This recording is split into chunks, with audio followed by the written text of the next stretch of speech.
Hola, ¿qué tal? Gracias a todos. Un feliz año para todos. Bien, como decía René, hoy hablaremos sobre la salud respiratoria en el ambiente laboral. Sabemos que las enfermedades respiratorias pues, son un problema de salud significativo y que afecta, digamos, silenciosamente a millones de trabajadores en todo el mundo.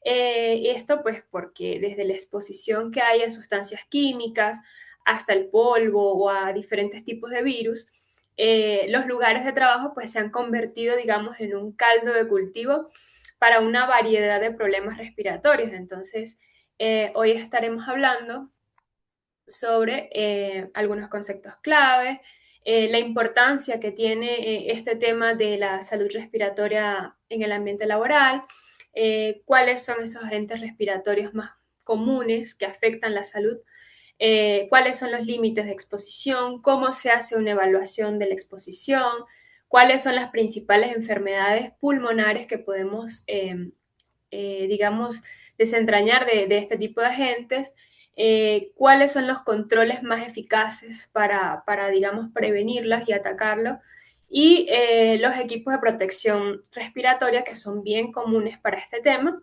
y lo que es un programa de protección respiratoria.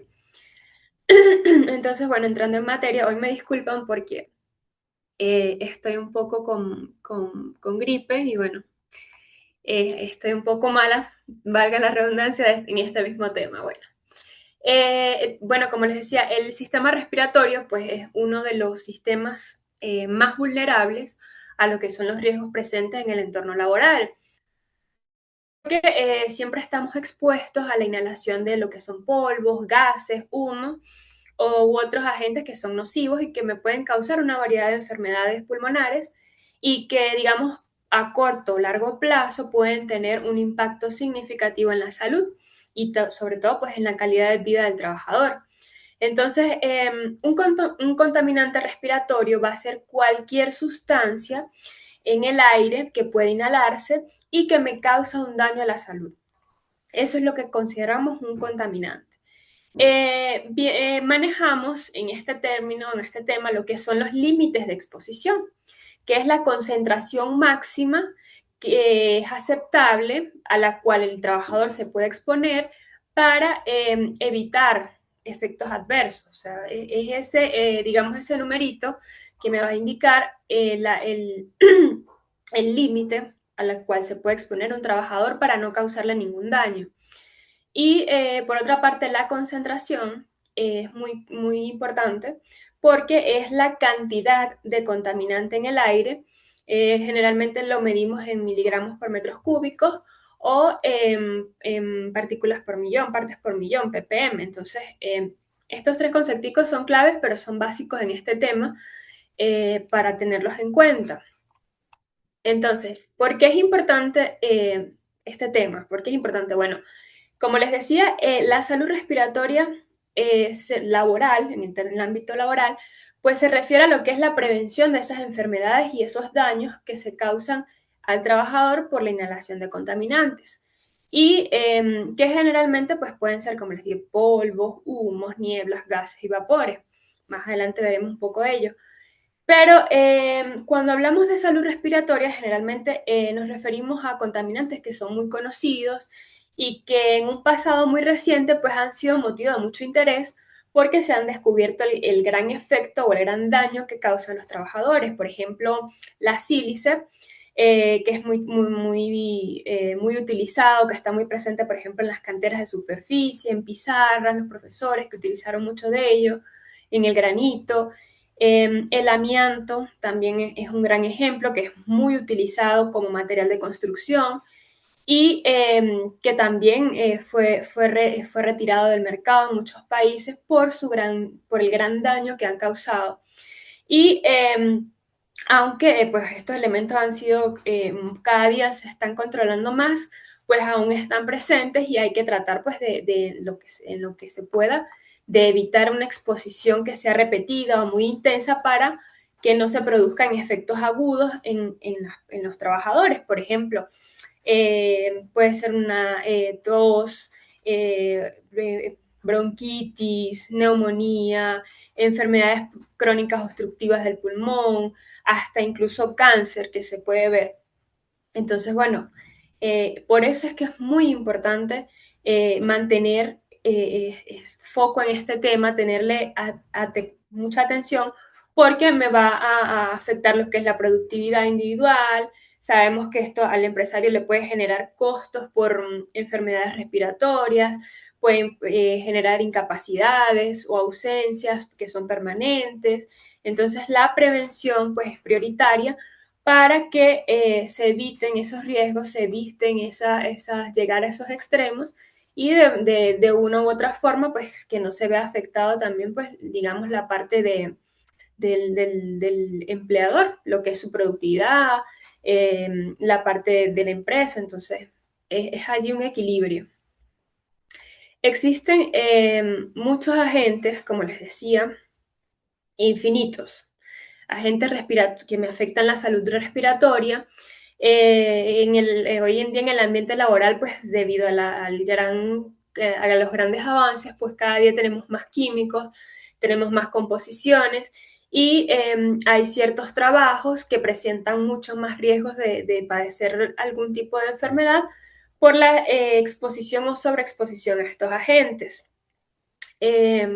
Por ejemplo, trabajar en un taller mecánico o en una fábrica textil, pues puede exponerlo al trabajador a sustancias químicas como polvos o fibras que son peligrosas.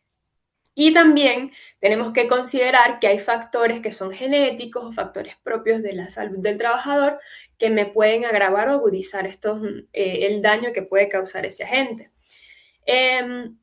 La mayoría de las enfermedades que están relacionadas al trabajo pues son causadas por exposiciones que son repetitivas y prolongadas.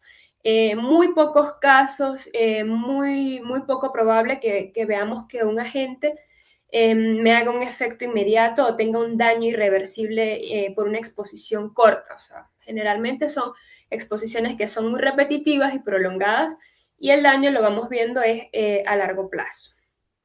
Y otra de las cosas pues, que me puede ayudar a empeorar, aparte de que la persona pueda tener una condición genética, pudiera ser, por ejemplo, algunos hábitos de la persona, como por ejemplo fumar. Eso me empeora mucho más este tipo de enfermedades. Entonces, dentro de los agentes principales, los que más, digamos,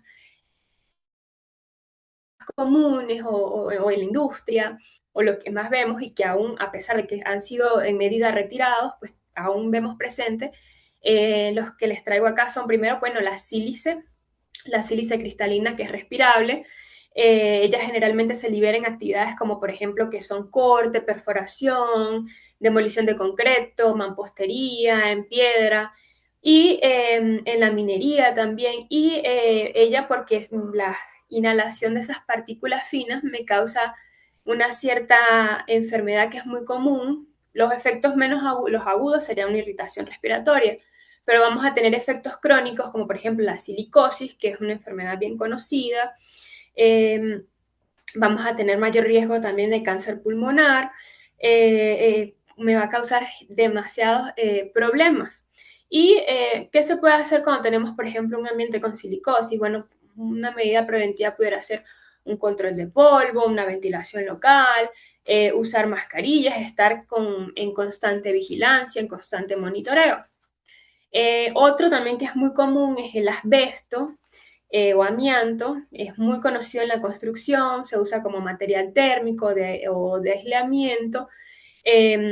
Como les dije antes, en muchos países él ya ha sido restringido porque se determinó pues que es un material que de verdad es altamente tóxico, altamente cancerígeno, y la inhalación de las fibras, porque son, si lo vemos microscópicamente, son filamentos, fibras, y me puede causar enfermedades agudas o crónicas como la asbestosis, mesotiolema, cáncer de pulmón.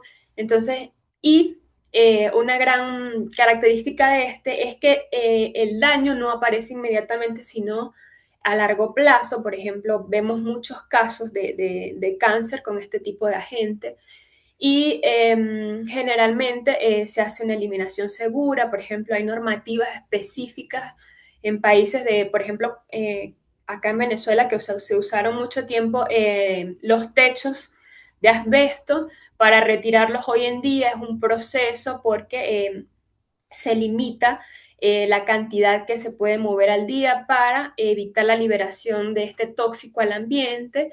Eh, y entonces así hay ciertas regulaciones que cada país pues determina. Con este tipo de material hay que tener procedimientos muy controlados. De manera obligatoria se usan respiradores, se usan equipo profesional, no hay que tener contacto directo con él. Es muy delicado. Por otra parte están los que son los humos de la soldadura, que también es muy común. Muchos trabajos dependen o utilizan la soldadura, como es en las fundiciones, en la minería, en la metalurgia, se utilizan procesos de soldadura. Y a largo plazo, pues me puede causar tos, me puede causar irritación o me puede causar una enfermedad muy común que es la neumoconiosis o fibrosis pulmonar. Y esto porque lo que es los humos de la soldadura generalmente contienen pequeños filamentos metálicos que son muy tóxicos dependiendo del metal. Por ejemplo, el manganeso, perdón, es muy tóxico, el cromo también, y van a tener un efecto sistémico en lo que es en la zona respiratoria. Para ello siempre se recomienda usar lo que es extracción localizada, limpieza húmeda. Bueno, dependiendo del tipo de metal y el tiempo de soldadura, se recomiendan usar equipos de protección filtrante, hacer monitoreos ambientales, usar ventilación local, o dependiendo del tipo de soldaduras, usar cabinas y sobre todo pues mucha formación a los trabajadores. También hay otros tipos como son los vapores y gases orgánicos que están presentes, por ejemplo, en lo que son las industrias de pintura, en la industria química, en la agricultura también. Y para ello, pues es necesario usar sustitución de ventilación, sustitución de algún químico. Podemos tratar de cambiarlo por otro que no me genere tanto riesgo, que no genere riesgo. Usar detectores de químicos, usar ventilación y muchas veces usar respiradores con cartuchos que son adecuados dependiendo del tipo de gas o vapor que pueda estar presente. Están también los aerosoles biológicos, que son generalmente mohos, endotoxinas o proteínas animales, que son comunes, por ejemplo, en el área de la agricultura, en los laboratorios, en lo que hacen procesos de alimentos industriales. Allí hay que aplicar, por ejemplo, lo que es el control de humedad, protección respiratoria, estar siempre vigilante a los síntomas que pueda tener el trabajador. Están también las fibras orgánicas y polvo de madera, que es muy común, por ejemplo, en lo que es la carpintería, los aserraderos, que causa la muy común asma ocupacional, causa la bronquitis crónica, y en estos casos, pues es muy necesario usar lo que es la extracción localizada, mascarilla y siempre un mantenimiento de la maquinaria porque este tipo de polvo generalmente se mantiene en el ambiente. Por eso es muy importante hacer el mantenimiento adecuado y la limpieza adecuada del lugar. Por otra parte están las partículas ultrafinas, que son, por ejemplo, generadas del proceso de combustión, como en los procesos industriales, en el tráfico, que me causa varias enfermedades de pulmonares crónicas. eh, y para ello, pues necesitamos es necesario pues, buscar las maneras de reducir las emisiones, hacer un monitoreo ambiental, usar algunos equipos de protección. Entonces, como les decía, agentes respiratorios que me puedan causar un daño al trabajador hay muchísimos. Dependen de lo que es la industria, dependen de lo que son las materias primas que se usan y ya vamos a ir viendo los daños que me causan. Pero antes de eso, pues es importante que sepamos que, bueno, que ese tipo de agentes generalmente son materiales particulados. Por ejemplo, los químicos, los agentes químicos se pueden presentar como gases o vapores. Los sólidos los podemos tener en humos después de un proceso de combustión, en polvos o en fibra. Y los líquidos, lo que son neblinas y rocíos.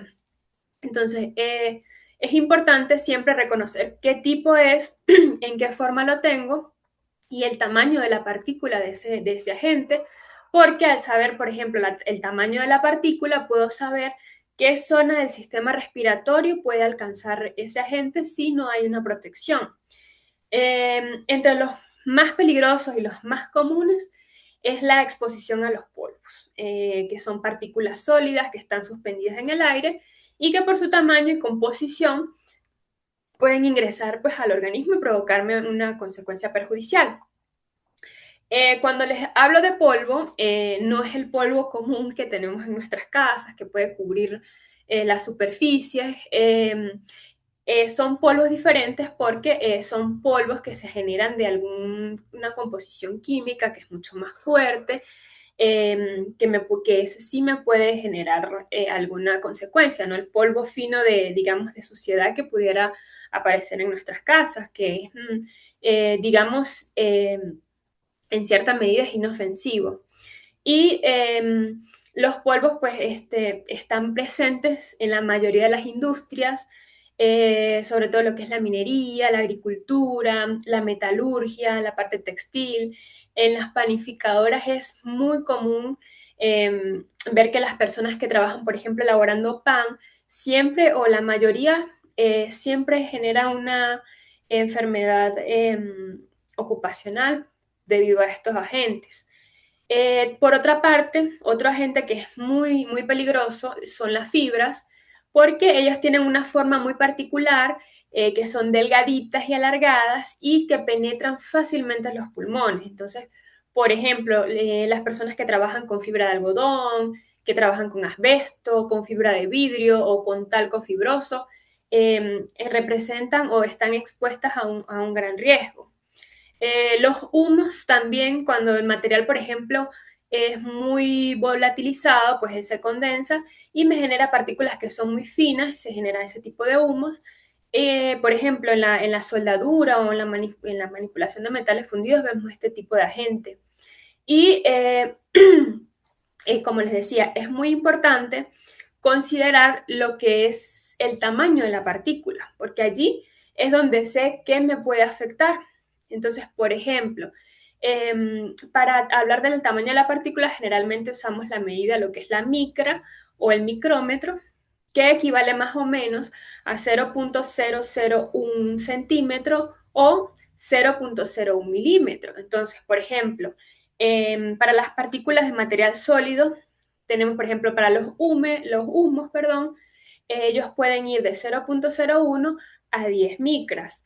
Los polvos generalmente van de 0.1 a 25 micras. Entonces, allí tenemos idea de cuánto cuál es el tamaño de la partícula de ese agente. Entonces, en base a eso, vamos a tener tres tipos de fracciones de ese material particulado, que vamos a saber hasta dónde nos puede llegar, hasta dónde puede penetrar en el sistema respiratorio. Entonces tenemos los inhalables, que son conocidos como la fracción total, que él ingresa al cuerpo durante una respiración normal y se puede depositar en cualquier parte del sistema respiratorio. Generalmente son partículas mayores a 100 micras. Por otra parte están las torácicas, que son las partículas de menor tamaño, un poco menores que las anteriores, y que pueden llegar a depositarse en la región traqueobronquial. Ellas son más pequeñas, generalmente son menores a 10 micras. Y está la fracción de las respirables, que son las más peligrosas, porque me pueden causar enfermedades que son crónicas, ellas me penetran en áreas más profundas del pulmón, pegándose a los alveolos o a los bronquios y me pueden afectar de una manera más crónica. Generalmente ellas son menores a 2.5 micras, entonces sabiendo esto yo puedo determinar el riesgo que puedo tener, el daño que me puede causar un tipo de agente según el tamaño de su partícula, puedo saber qué me puede afectar, hasta dónde me puede afectar en un trabajador. Y en base a eso, pues se crean lo que son los límites de exposición. Como les decía en un principio, los límites de exposición son ese valor que me indica hasta dónde puedo hasta dónde el trabajador puede exponerlo para que no sufra ningún daño. Entonces, hay diferentes normas, como siempre les digo, cada país tiene su normativa. Generalmente siempre hablamos de las normativas internacionales, por ejemplo, lo que es la OSHA, la NIOSH o la CGIH, que ellos me establecen diferentes límites. Por ejemplo, lo que es la OSHA es la normativa legal en Estados Unidos. Ella me establece los límites obligatorios o los límites de exposición permisibles. Es una norma obligatoria en Estados Unidos. Está la NIOSH, que es un Instituto Nacional para la Seguridad y la Salud Ocupacional, que me da los límites recomendables de exposición basadas pues, en criterios que son científicos y generalmente esta se usa para prevenir cualquier tipo de enfermedad. Son, digamos, un poco más estrictas que la anterior en cuanto a límites. Y está la de la Conferencia Americana de Higienistas Industriales, que también es una, digamos, una institución que se encarga de estudiar científicamente y anualmente me va actualizando esas pautas, esos límites. Realmente son muy recomendados los límites que ellos exponen porque tienen basamentos científicos y están, pues, buscan siempre, pues, digamos, la prevención. Entonces, lo que es la OSHA me establece el tiempo o el tiempo de una media ponderada de 8 horas para en cuanto a jornada laboral. La NIOSH son de 10 horas y la CIG son 8 horas en cuanto a jornada laboral.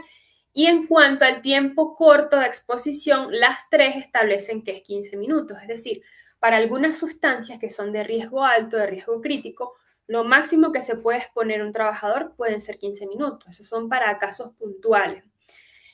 Y todas ellas consideran, o todas ellas tienen un valor, trabajan con un valor que es el valor tope o valor techo, que significa que no podemos, o sea, bajo ninguna circunstancia debemos ultrapasar ese límite porque es bajo riesgo elevado. Y el enfoque de cada uno es diferente. Por ejemplo, la OSHA se enfoca más en la parte técnica y la factibilidad económica del empresario. La NIOSH siempre busca estrictamente más preservar lo que es la salud del trabajador y la otra es, digamos, son normativas o son, digamos, no normativa, porque ellos lo que hacen es establecer algunos parámetros para que científicamente sepamos qué daño puede ocurrir si pasa de ese límite que ellos dan. Entonces es una referencia. Por ejemplo, en la sílice cristalina, la OSHA me dice que es 0.05 miligramos por metros cúbicos respirable. Para la NIOSH es igual y ya para la CIGH me dice que es la mitad de esos. Para el amianto, por ejemplo, dicen que es 0.1 fibras por centímetros cúbicos durante 8 horas. La NIOSH es durante una jornada de 10 horas. Ya para la CIG es para inhalable. Cuando les hablo de inhalable y respirable o de jornada, es el límite. Por ejemplo, cuando les digo 0.05 respirable, es lo que puede una persona, indiferentemente del tiempo, respirar o lo que puede, el máximo que puede respirar. Ya cuando les hablo de jornada, es que durante 8 horas la persona al máximo que puede estar expuesto es a esta cantidad. Y, por ejemplo, el polvo de madera es 5 para la olla, es más restrictiva la CGIH. Entonces, hay diferentes normas, hay diferentes referencias que podemos tomar.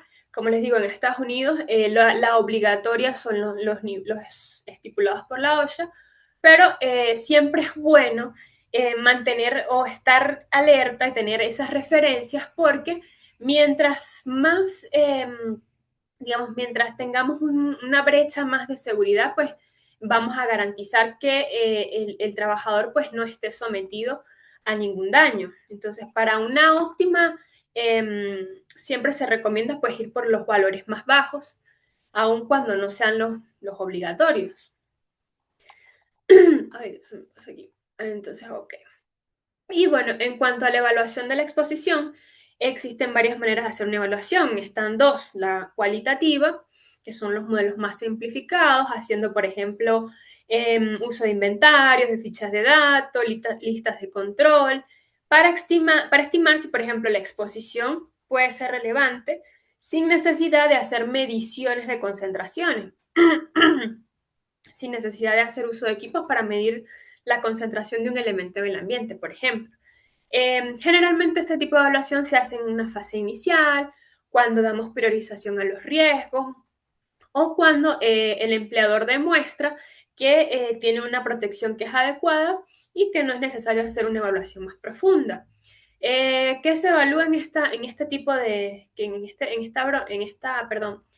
tipo de evaluación? Se hace una variable, las variables consideradas son primero la peligrosidad de la gente, la cantidad que ya tenemos, que podemos ya tener mapeada, la frecuencia o la duración que tiene el trabajador de exposición, cómo usan las sustancias, por ejemplo, que es el riesgo, la volatilidad que tiene, la distancia que hay entre el trabajador y la fuente de emisión de riesgo, si el riesgo es esperado o es potencial, si tenemos medidas preventivas o no, cuáles son los niveles de control. Entonces, es una evaluación más, digamos, más superficial.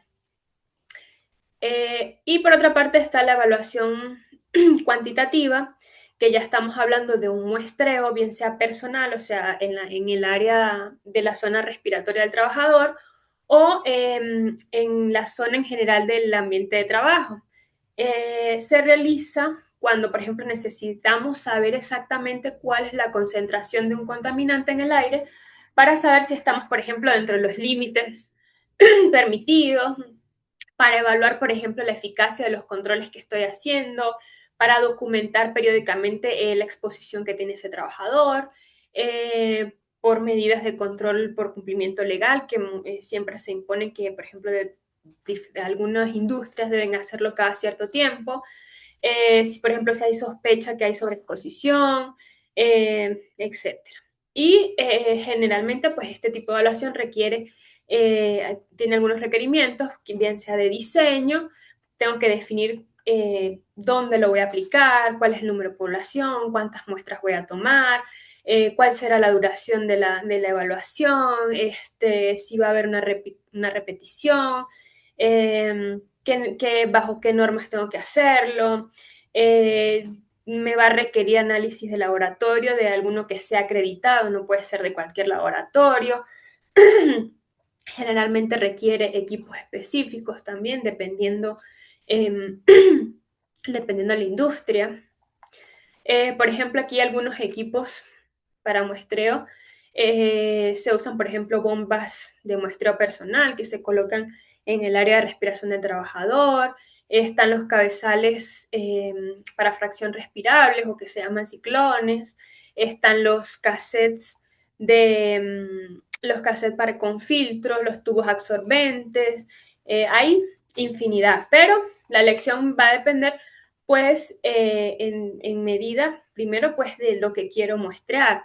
Si quiero saber cuál es la fracción respirable, o si quiero saber, por ejemplo, la concentración de una fibra, de algún vapor, si necesito, pues, tengo que seleccionar, por ejemplo, el equipo en base a las normas, lo que me diga la normativa, la NIOSH, la ISO, son equipos que tienen que estar calibrados. También voy a determinar el equipo según el tamaño del muestreo, si voy a muestrear solamente al trabajador o si voy a muestrear en cuanto a un área de trabajo específica. Tengo que considerar esas variables para determinar cuál equipo. Y bueno, eso pues es un poco más, digamos, más adelante, más profundo que uno pudiera pues indagar más dependiendo de la necesidad de cada empresa, de cada espacio. Y bueno, es importante pues saber que todos estos tipos de gente de los que ya hablamos pues me van a generar algún tipo de algún tipo de enfermedad pulmonar. Hay dos tipos que es importante diferenciar. Está la enfermedad profesional, las enfermedades profesionales, que son todas aquellas pues que se contraen exclusivamente como una consecuencia del trabajo que se realiza. Son un subgrupo que es específico, que va a estar reconocido oficialmente según las leyes de cada país, que son una causa o efecto directa del trabajo que realiza el empleado. Y que pues como se prueba que, si se prueba que el causante es el trabajo, pues el trabajador pudiera obtener incluso una compensación por parte del empleador. Es algo más formal, es algo que ya está reconocido. Por ejemplo, la asbestosis, la vicinosis, la neumoconiosis son enfermedades que se consideran profesionales. Por otra parte están las ocupacionales. Las ocupacionales pues son todas aquellas que pudieran tener su origen tanto en el trabajo como en otros aspectos o factores no laborables del trabajador. Y estas enfermedades pues no están excluidas como en una lista formal, pero sí pudieran ser consideradas como derivadas del trabajador si se demuestra pues que hay un factor en el trabajo que me pudo desencadenar ello, y aun cuando no estén en esa lista pudiera ser que pudiera haber una recompensación o remuneración, pero generalmente se toma en cuenta son las enfermedades profesionales, que son las que están listadas por ley, las que pueden optar, digamos, pueden ser reconocidas de manera legal. Son muchas también, son infinitas las enfermedades bueno, en la actualidad pues se han realizado muchos estudios porque, como les digo, debido a la cantidad grande de componentes químicos en lo que es en el área laboral y de paso la extralaboral, pues hay mucha incidencia de enfermedades pulmonares que son producidas por diversos agentes. Entonces, por eso es que hoy en día se hacen muchos estudios y a nivel mundial pues se han reportado diferentes afecciones que los trabajadores han manifestado. Y sobre todo aquellos trabajadores pues que de cierta forma no han estado protegidos, que no han usado de forma correcta las protecciones o que en ambientes donde no se han colocado los protocolos correctos para evitar esta sobreexposición a estos agentes. Entonces, este tipo de enfermedades son muy comunes en industrias o en ambientes donde se encuentran partículas que por su tamaño, como pudimos ver, por su tamaño, pues son difíciles de percibir. Y hace pues que muchas veces también la desinformación que tiene el trabajador al respecto pues disminuya su cuidado, porque muchas veces cuando no vemos ese agente, no es palpable, muchas veces ni siquiera, digamos, tiene un olor, tiene algo que lo podamos identificar, pues mucho menos tenemos esa cultura de cuidado. Entonces, allí pues es donde vemos que aumentan esos riesgos, aumentan pues la probabilidad de que el trabajador padezca de una de estas enfermedades. Y bueno, entre las principales está la silicosis, que se produce pues por la inhalación de sílice, que generalmente puede ser en fabricación, por ejemplo, de piedras, de arcilla, de vidrio. Y pues esta es una enfermedad es irreversible, es fuerte porque me genera cicatrices en los pulmones y me aumenta el riesgo de otras enfermedades.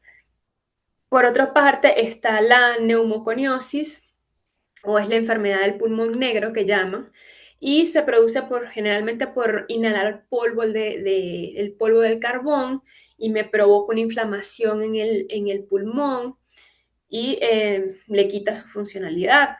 También está la asbestosis, cuando inhala, por ejemplo, lo que es fibra de asbesto, y con el tiempo también el pulmón tiende a endurecerse, pierde su capacidad de respiración la persona. Está la vicinosis también, que es por polvo de algún tipo de fibra como el cáñamo, el lino o el algodón. Es muy común en personas que trabajan en la empresa, en industria textil, sobre todo las personas también que trabajan con algodón sin procesar. Esta enfermedad es muy común. Está la neumonitis también, que es un tipo de enfermedad de pulmón alérgica que inflama el pulmón y, por ejemplo, es muy común por bacterias, por hongos, por proteínas animales o vegetales. Es muy común en ambientes, por ejemplo, donde se tiene ventilación, por ejemplo, tipo aire acondicionado, que no ha tenido mantenimiento adecuado, muy común que se forme este tipo de hongos, que es muy imperceptible, por ejemplo, para los trabajadores y pueden sufrir de este tipo, pero claro, como les digo, es a largo plazo, ¿no? La persona no lo va a percibir inmediatamente. Otra que es muy común es el asma laboral, que también se produce por inhalación de polvos, de humos, de vapores y que generalmente provoca pues tos crónica, sibilancias y el riesgo también que me da de padecer de otros tipos de enfermedades que son más graves. Y por último, pero no menos importante, está el cáncer de pulmón, que generalmente pues es muy común cuando tenemos una exposición grande a lo que es el amianto o el radón o algunos otros tipos de químicos que son muy fuertes y de forma prolongada pues me va a generar este tipo de enfermedad. Y entonces, estas, digamos, son las más comunes, las que podemos ver generalmente en industrias, pero hay muchísimas, la lista es larga. eh, Algunas, dependiendo del país, son o no reconocidas como enfermedades profesionales. Y entonces, ¿qué hacer o qué hacemos para prevenir? Bueno, la mejor prevención es evitar la exposición a materiales peligrosos. Eso es de allí arrancamos, digamos, la raíz del problema. Para ello, bueno, tenemos la jerarquía de controles, que en algún momento ya hablamos de ello, que prioriza pues medidas para reducir los riesgos. Lo que hacemos es primero la eliminación, luego la sustitución, controles de ingeniería, controles administrativos y en última instancia equipos de protección. Entonces, por ejemplo, en este caso, ¿qué haríamos, por ejemplo? Primero, eliminar todos los procesos que me genera el contaminante que afecta a la salud del trabajador. Digamos que no se puede o eliminar porque es la materia prima, no tiene cómo cambiarse, no hay algo que la sustituya, entonces, bueno, no hay algo que no la puedo eliminar porque desde allí que es algo, entonces, bueno, voy al segundo paso que es la sustitución. Voy a sustituir los materiales peligrosos por alternativas que sean menos dañinas y que es una medida bien efectiva. Por ejemplo, usar materiales que sean prefabricados, que no requieran hacer cortes en obra para evitar que el trabajador tenga una exposición a esos polvos o a gases que me generan estas enfermedades. O, por ejemplo, puedo sustituir un solvente por una fórmula que sea menos volátil y el trabajador no tenga tanta exposición al químico. Esos son ejemplos. Si no se puede por ninguna manera sustituir ninguno material, pues bueno, voy a otro control que vendría siendo el control de ingeniería, que allí voy a aplicar otras medidas, bien sea, por ejemplo, ventilación, colocar extracción localizada, confinar el proceso, automatizarlo para no tener un trabajador allí exponiéndose. Y es muy eficaz, este es uno de los métodos más eficaces, por ejemplo, para capturar los contaminantes en el punto de generación, por ejemplo, en los casos de soldadura es muy bueno, cuando se hace corte en la parte de corte de piedras, un corte de algún tipo de madera, es muy importante tener este tipo de control. Y en caso tal que no, podemos aplicar también los controles administrativos, que van a hacer cambios en la parte de la organización del trabajo. ¿Qué podemos hacer? Podemos rotar el personal para reducir la duración de la exposición que tiene un trabajador. De esa manera evito llegar al límite de exposición y voy haciendo una rotación. Puedo hacer, por ejemplo, procedimientos de trabajo más seguros para informar al trabajador la manera correcta de hacerlo, señalizar, manteniéndolo siempre, sobre todo la formación, es muy importante en este tipo de control.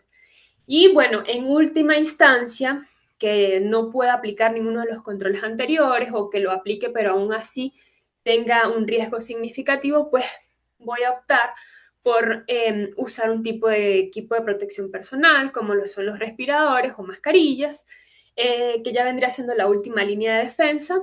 Y cuando ya los controles, pues como les digo, no, los demás no sean suficientes o no pueda aplicarlos, entonces me voy a este. Y bueno, esta línea, digamos, esta línea de defensa no me va a sustituir los controles de ingeniería porque su eficacia, por ejemplo, va a depender mucho de una selección que sea muy adecuada, de un ajuste correcto, de un buen mantenimiento y sobre todo de un buen uso y de una buena formación del trabajador. Entonces, por eso es que siempre dejamos a los equipos de protección en última instancia.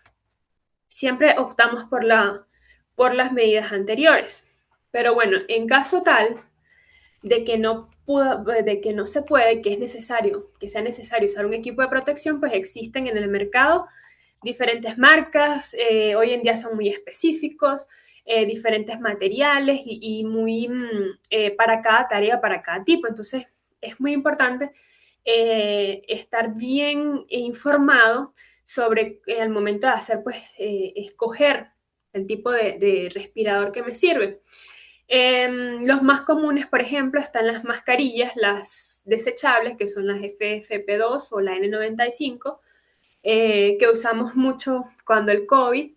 Ellas son filtrantes, son desechables, protegen contra partículas y algún tipo de aerosoles, pero ya bueno, son limitadas porque son para exposiciones moderadas.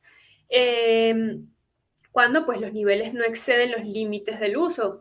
Por ejemplo, para atención, por ejemplo, lo que usan los médicos, los enfermeros, las enfermeras, para atender a los pacientes, para algunas personas que hacen limpieza, cuando van a hacer una limpieza de un polvo ligero, o para hacer, por ejemplo, un muestreo de aerosoles, pueden usar este tipo de mascarilla. Ella requiere un buen ajuste porque si no está bien colocada, pues hay el riesgo de que penetre el agente y pues no es reutilizable. Entonces, siempre me va a generar un gasto extra cuando hablamos de cantidad o cuando hablamos en una industria más grande. Por eso es que siempre se tiene que utilizar el adecuado. Porque si elegimos uno que no va acorde, pues el riesgo va a estar latente y va a estar haciendo un gasto en vano. Por otra parte está el respirador o los filtros P100 o EPA, que se conocen. Ellos son un tipo de máscara que tienen cartuchos filtrantes. Generalmente tienen una buena protección, una eficacia de 99% por allí. Ellos son muy buenos para atrapar partículas pequeñas, por ejemplo, para lo que es la sílice, para polvo fino. Cuando se requiere mucha protección, ellos son los más indicados. Por ejemplo, cuando vamos a hacer un corte, un lijado, una demolición, trabajos con polvos que son muy finos, ellos son bien eficaces. Eh, y bueno, una de sus limitaciones es la resistencia respiratoria. Sabemos que utilizar este tipo de máscaras, pues no es, muchas veces no es muy cómodo y se limita el tiempo de uso para que no haya esa fatiga en cuanto a la resistencia a la respiración que tenga el trabajador. Y están también los elastoméricos que vienen de media cara o de cara completa. Se usa de media cara, por ejemplo, para lijado, para manejo de polvos que no son tóxicos. Ellos también son reutilizables, también usan cartuchos que tienen filtros que pueden ser intercambiables. No protege los ojos y por eso es para ciertas tareas. Por ejemplo, para soldar o cuando se trabaja con químicos que generan vapores, tenemos que usar el elastomérico, pero de cara completa, para que me proteja también la vista. Y la única limitación de este, pues que es un equipo que es un poco más pesado, que requiere de mayor mantenimiento, porque después del uso hay que limpiarlo, hay que revisar los cartuchos, cambiarlo, dependiendo del tiempo de uso. Y están los dos últimos, que es el PAPR o el SCABA, que generalmente estos son respiradores más avanzados, que se usan en lugares pues, donde hay, por ejemplo, ambientes confinados o que son de alto riesgo, que requieren, por ejemplo, unas limpiezas grandes de polvo, que hay atmósferas peligrosas, que hay una emergencia química. Son equipos mucho más específicos, son más costosos, requieren de batería, requieren de conexión, requieren de más cosas, pero son muy específicos. Son para tareas muy específicas. Acá pues está la imagen de todos ellos. Los dos últimos son estos acá que les nombraba. Generalmente, es como les decía, estos dos son para ambientes, tareas muy específicas, ambientes confinados, químicos, tareas que requieran mayor cantidad de protección. Y, por ejemplo, en ese último caso, por ejemplo, este es para atmósferas donde tengo deficiencia de oxígeno, menor a 19,5, voy a utilizar el SCABA o el SAR, que ya viene con un suministro de oxígeno. Pero esto es para ambientes confinados. Y bueno, ¿qué criterios voy a tomar en cuenta para la selección? Como les digo, es muy importante que cuando yo vaya a seleccionar un equipo de estos, primero pues tengo que identificar cuál es el contaminante, si es una partícula, si es un gas, si es un vapor, a qué, para qué. Determinar cuál es la concentración. Si por ejemplo es un vapor, es un polvo, cuál es la concentración que tiene, si me supera el límite del respirador, si el respirador que estoy buscando realmente me protege, tiene un índice de protección adecuado para ese tipo de agente. Verificar, por ejemplo, la presencia de oxígeno, como les decía. Si el oxígeno es insuficiente, voy a necesitar un respirador, no los filtrantes, sino los últimos que ya tienen, vienen con su bombona de oxígeno, bombonita que es más para trabajos específicos. También voy a considerar la duración de la tarea, si son tareas prolongadas, que requieren algún esfuerzo físico intenso, por ejemplo, no puedo usar estos dos últimos, o si necesito un equipo más simple. Y también es muy importante considerar la compatibilidad con otros equipos de protección, por ejemplo, que sean compatibles con casco, que sean compatibles, por ejemplo, si tengo los elastoméricos de cara completa, no es necesario que utilice otro tipo de protección ocular, o si de repente necesito una protección ocular también, necesito reevaluar si este me sirve, uso uno de media cara. Tengo que evaluar todas esas cuestiones a la hora de invertir en un equipo de protección. Y bueno, considerar que bueno, los respiradores tienen limitaciones. No nos podemos confiar completamente, ¿no? Si por ejemplo si no se ajustan correctamente, ellos pueden aumentar, por ejemplo, también la carga térmica, el esfuerzo de respiración de que haga la persona. Algunos modelos, por ejemplo, me interfieren en la visión o en la comunicación. Entonces, ver para qué lo necesito, en qué momento lo necesito, cómo lo necesito. Y también es muy importante que casi nunca se considera la condición médica de la persona. Por ejemplo, si la persona tiene una enfermedad cardiopulmonar, si puede usar algún tipo de respiración o está contraindicado para ella, también es importante considerarlo. Y bueno, un ejemplo práctico, por ejemplo, cuando tengo por ejemplo, un caso de una construcción que va a hacer un corte de concreto, el riesgo que tengo directamente sería sílice respirable. Entonces, ¿qué uso? Usaría herramientas de extracción localizada, agua para suprimir el polvo, uso barreras y ventilación. Y, por ejemplo, si persiste mucho la exposición, pues pudiera usar un equipo de respiración, de lo contrario no necesita. Y así, para los otros, estos son dos ejemplos. Por ejemplo, para soldadura, voy a tener un riesgo de humo metálico. Entonces, ¿qué voy a usar? Extracción localizada, ventilación, mantenimiento de los equipos y en última instancia, en un respirador. Igual, por ejemplo, en un laboratorio tengo riesgo de vapores y gases. Puedo usar campanas de extracción, manipulaciones en cabinas para evitar la propagación, sustitución de algún químico, de algún solvente y en último caso, respiradores. Entonces son ejemplos básicos para que ustedes tengan idea de las medidas que se pueden tomar. Y bueno, es muy importante lo que es hacer un programa de protección respiratoria, que va a ser pues un documento que va a ser formal, que me indique todas las políticas, los procedimientos, los recursos que me garantizan pues la selección, el uso, el mantenimiento, la supervisión de los respiradores para yo poder proteger realmente a los trabajadores. ¿Y qué debe incluir? Bueno, debe incluir primero una evaluación de riesgos. Tengo que identificar cuáles son las tareas y los procesos que me generan un contaminante, medir las concentraciones si es necesario y determinar si hay necesidad o no del uso de equipos de protección. Y voy documentando eso. Luego las políticas de uso. Definir, por ejemplo, si voy a usar un equipo de protección, cuándo es obligatorio usarlo y cuándo es voluntario para poder establecer responsabilidades que va a tener tanto el empleador como el empleado. Por otra parte, una evaluación médica. Esta nunca nos las debemos saltar. Antes de asignar un equipo de protección, siempre debo pasar al trabajador por una evaluación. Debemos saber cuál es su condición, si tiene alguna limitante física, si tiene algún tipo de enfermedad ya, si tiene alguna condición que me aumente el riesgo. Todo eso debe ir documentado.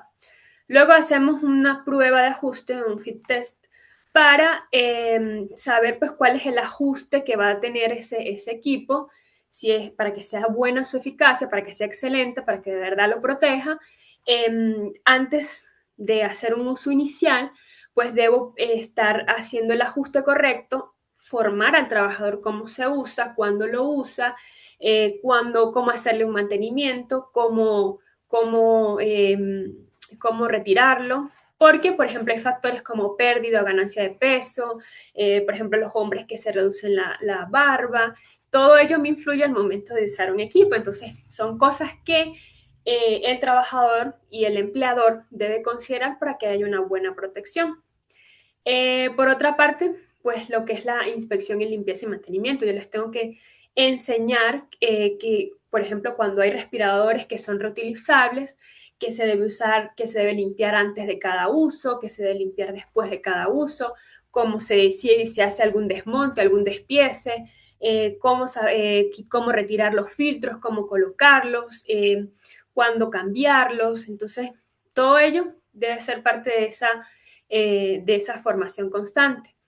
Y bueno, es muy importante pues recibir, como les digo, toda esta información, porque mientras más informemos al trabajador, más eficaz va a ser la protección.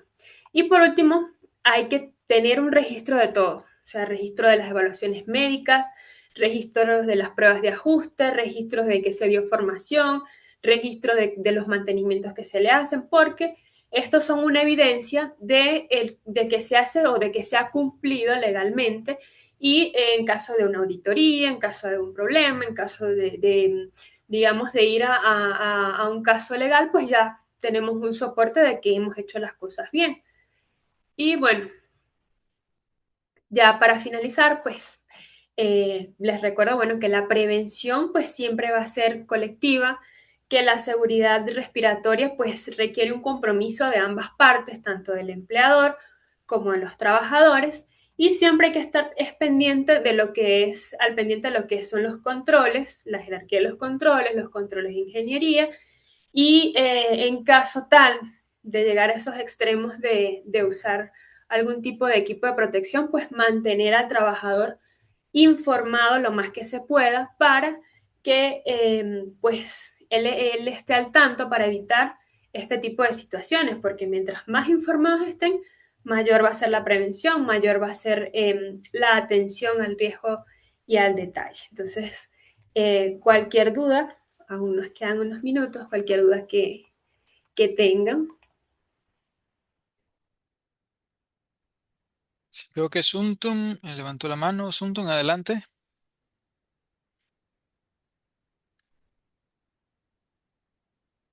Muito boa tarde a todos. Eu agradeço. Digo em primeiro lugar, feliz ano novo 2026 para todos. A primeira felicidade é que ontem eu fui comunicado que já estou na fase 4, fase para terminar o curso de mestrado. Eu tenho mais comentário em relação a essa matéria de enfermidades respiratórias agudas. É um problema quase em todo o mundo, sobretudo nos países com grandes problemas de condições ambientais. As pessoas mais vulneráveis são trabalhadores de minas de carvão, Ujú, pastores, entre outros. Mas há um aspecto muito importante que eu quero realçar, tem a ver com dois aspectos anatômicos. Nós falamos de cílios nasais e com alvéolos. Os cílios nasais, quando nós respiramos, são os pequenos cabelos que estão nas narinas, que filtram o ar antes de entrar no pulmão. Então, o que é importante no aspecto de prevenção? Eu tenho uma amostra aqui de soro fisiológico. Esse é um soro fisiológico de lavagem ajá, das narinas, 160 milímetros. Né? Passa na narina pelo menos 2 vezes por dia quando a pessoa passar nas zonas poluídas com poeiras. Naturalmente, quando, por exemplo, passa na zona onde está fazendo construção de uma estrada, haverá sempre poluição de poeiras, muitas poeiras, independentemente dos pastores também. Se voltar para casa é colocar na narina, pelo menos duas Ah, vezes na cada oh, narina. É muito importante para a ah, proteção. Independentemente de eu estou a falar de filhos como a doutora sabe, filhos nascem participam no processo de hematose. Hematose onde acontece a troca gasosa entre oxigênio e dióxido de carbono. Das enfermidades, na maioria das pessoas, quando os alvéolos pulmonares são afetados, eles têm muito grafismo para infecções respiratórias, tanto agudas e baixas. Esta é uma contribuição que pretendo dar. Eu digo muito obrigado. A partir desta data, provavelmente não vou ter tempo de assistir todas as aulas, mas as aulas que serão importantes, antes da minha graduação, vou estar presente. Agradeço bastante a professora Vilma, René, entre outros colegas. Muito obrigado.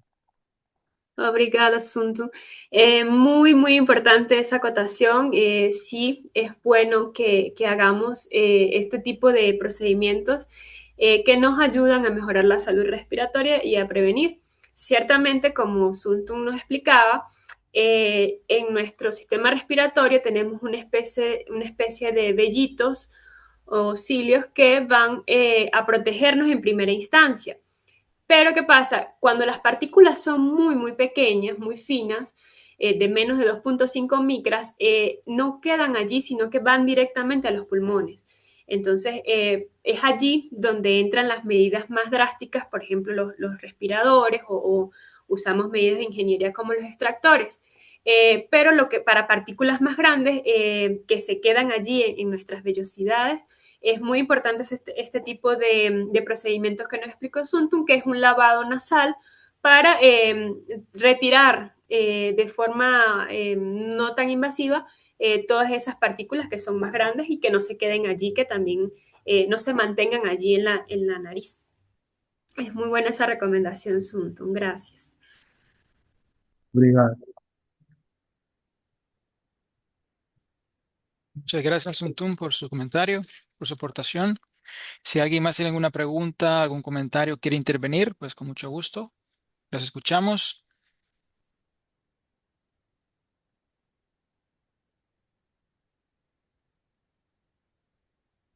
Si no hay preguntas, si no hay dudas, pues creo que todo está claro. Y de igual manera, si hay alguna pregunta relacionada al tema o bien alguna pregunta, alguna duda relacionada a sus estudios, a la fase de estudios, siempre pueden contactar a su tutor, a solicitar alguna llamada, ir- irse directamente a su sesión de estudiante, a su plataforma de estudiante y enviar comentarios, preguntas a su tutor, también a su asesor. Entonces, para mí es un gusto estar en esta clase.